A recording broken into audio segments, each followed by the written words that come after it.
when you're in captivity, you hate your captor. You're not sitting there thinking, why isn't my newspaper doing more? Why isn't my family doing more? Why isn't the U.S. government doing more?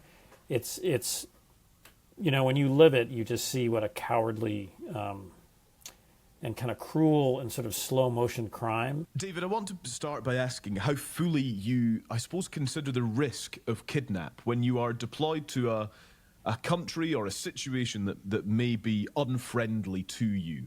You know that going in. How fully do you consider the implications of it? Unfortunately, it's become more and more of an implication, I would say, over the last 20 years of my career. In that, I covered the war in Bosnia. I was detained by the Serbs for 10 days there. That was one side in a conflict. I was in Afghanistan 13 years later. The Taliban detained me. And the big dramatic change now is that it's governments.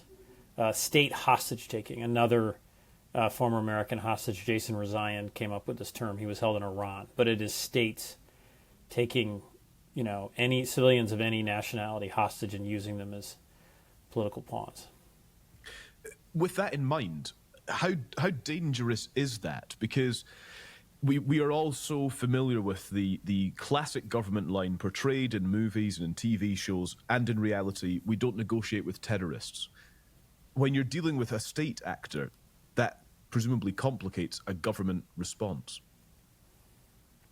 Yeah, it's the whole landscape has changed because, it really changed in terms of states getting involved under President Trump, and it's accelerated under President Biden. So there have been some deals, some releases. There were some Venezuelans that released to get about a half dozen Americans out of there. There's been multiple deals with Iran. There was a deal with Russia to get Brittany Griner out. But the problem is that the cost, what Vladimir Putin, expects for an innocent American to be released just seems to go higher and higher. So it's maddening.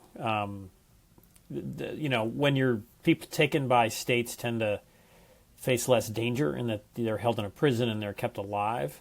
But on average, the detentions are far, far longer. Many, instead of several months or a year or two, it's now year after year after year. Austin Tice has been missing in Syria for over a decade now. Wow.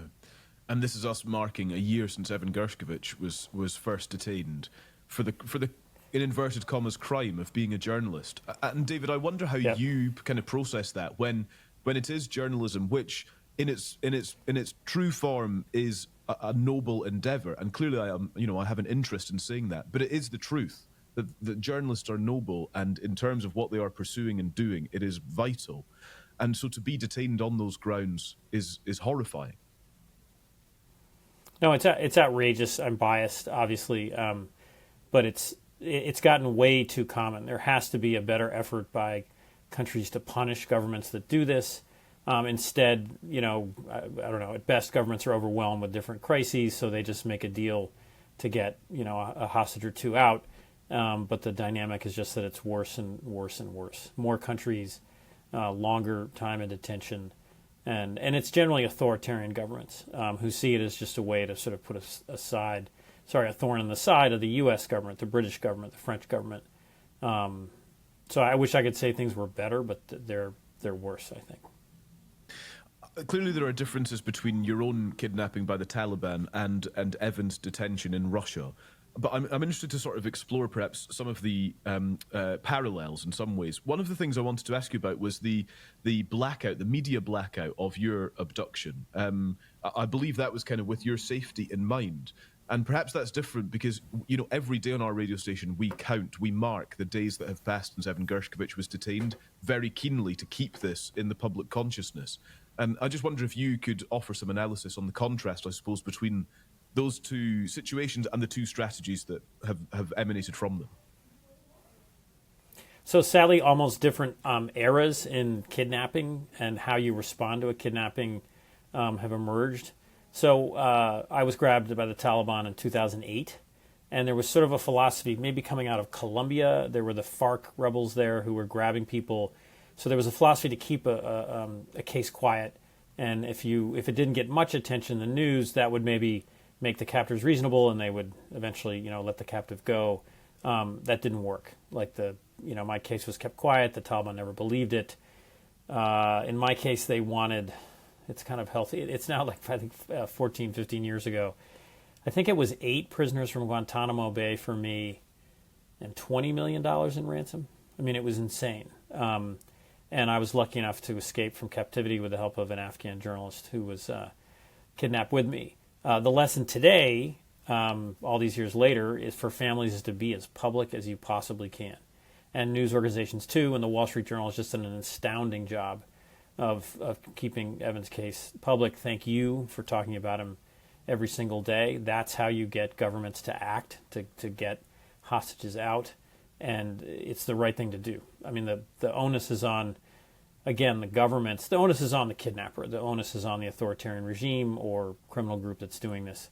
But it's the U.S. government, it's the U.K. government that has to come up with a much better long-term strategy to, again, create a price for the groups and the governments that are doing this increasingly. Yeah. How was captivity for you as a journalist who is, presumably used to roaming and to reporting and to, being a part of the world, to suddenly be captured and removed from that? How was that? Terrifying in the beginning. I was most fearful for the lives. There were 2 Afghans that had come with me, an Afghan journalist and an Afghan driver, Tahir Ludin and Asad Mangal. We were invited by a Taliban commander to do an interview with him. He had done 2 interviews with Tahir, Assad, and other journalists before, for a Greek journalist and then a French journalist, and never grabbed anyone. Before we even, got to the place where we were going to meet him for the interview, he abducted us. It was outside of Kabul, and then he took us. It took several days, but we were taken over the mountains into the tribal areas of Pakistan. We crossed the Afghanistan-Pakistan border, and then it was 7 months there until, again, Tahir helped me escape, and Assad was released several weeks later. So we were just astoundingly lucky, and you just realize fairly quickly whether they're going to kill you or keep you, and try to trade you. For Evan, he could be there for years. I mean, Paul Whelan has been there year after year. You can be skipped in a deal. That's what happened to Paul Whelan when Brittany Griner, was traded. It's just an extraordinarily ugly business. And just one thing, and I was at this, they're doing a readathon at the Journal, and I was there with other folks from NBC reading. It's 24 hours of reading Evan's stories to commemorate this sad day. But people always feel bad. They're not doing enough to help Evan. And I can only speak for myself and other captors like Jason Rosino I mentioned. But when you're in captivity, you hate your captor. You're not sitting there thinking, why isn't my newspaper doing more? Why isn't my family doing more? Why isn't the U.S. government doing more? It's when you live it, you just see what a cowardly and kind of cruel and sort of slow motion crime. You as a captive know you're okay. You can see they're not going to kill you, but the family just sits there torturing themselves, thinking if we could just get a phone call with, the prime minister or the president, we can save the life of our loved one. And it's really just brutal on the families, and that's in many ways the worst part of it. Yeah. It's fascinating to hear you say that, because I think, that would be such a perception of those of us who are fortunate enough to not have lived that sort of experience, is actually how you keep your mind in any way focused on the idea that you may be released at some point, and you hope to be released at some point, and you are confident in the work of your employer and your government. Is it difficult to keep faith in those things? Again, it's sort of terrifying, and then it's monotonous. I was treated very well. I wasn't beaten. I was, they wanted to keep me healthy, so I got medicine, and they would get me bottled water whenever they could. And I wanted very much to stay alive because I was very afraid they were going to kill my 2 Afghan colleagues in earlier kidnappings in Afghanistan. The first thing they would do is try to, frankly execute the driver. So I made videos as they wanted, and none of those were made public. They just went to my family and my newspaper. So, but it's there's health issues for Evan. There's many it's the Russian prison system isn't great. There's the fear Navalny, as far as we can tell, was murdered by the Russian state. So, you just don't know. So it's I feel for him. I feel for many captives around the world. Many more of them. If you're talking about journalists, the bigger danger today isn't kidnapping. It's mostly the killing and threatening of journalists. Many not from the UK or the US. Many from local countries, from Mexico. Who are doing incredibly brave work, but face retaliation from governments and criminal organizations. And just a final thought, if I may, David. We are hopeful and confident that Evan will return to his job as a journalist and will emerge from this captivity from which he's being held. I just wonder what it's like to kind of reclaim your freedom after that sort of experience, and to, as you have done, to be determined to be a journalist again and to do these things again. Well, it changes you. I don't cover wars anymore. I had just gotten married when I was kidnapped. I'm an editor now at NBC. It's great. I have an amazing group of reporters I work with that cover the world in terms of national security and terrorism and democracy and everything. So it's wonderful, but it changes you. It's a big challenge. He'll have a big challenge. He was going to cover Russia. His parents escaped from there. He's an incredibly talented journalist, amazing language skills and amazing knowledge of Russian culture. But until, the government changes in Russia, I think he'll never go back. I hope he never goes back under a Putin regime. I've never been back to Afghanistan in 14 years. And it's a loss.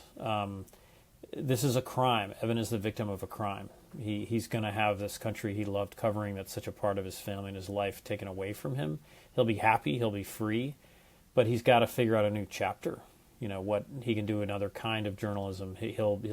He's an extraordinary person. He'll bounce back, but it's a loss. It's you can't go back. You lose an expertise he spent years developing. So he needs time, he needs support, and he'll be okay.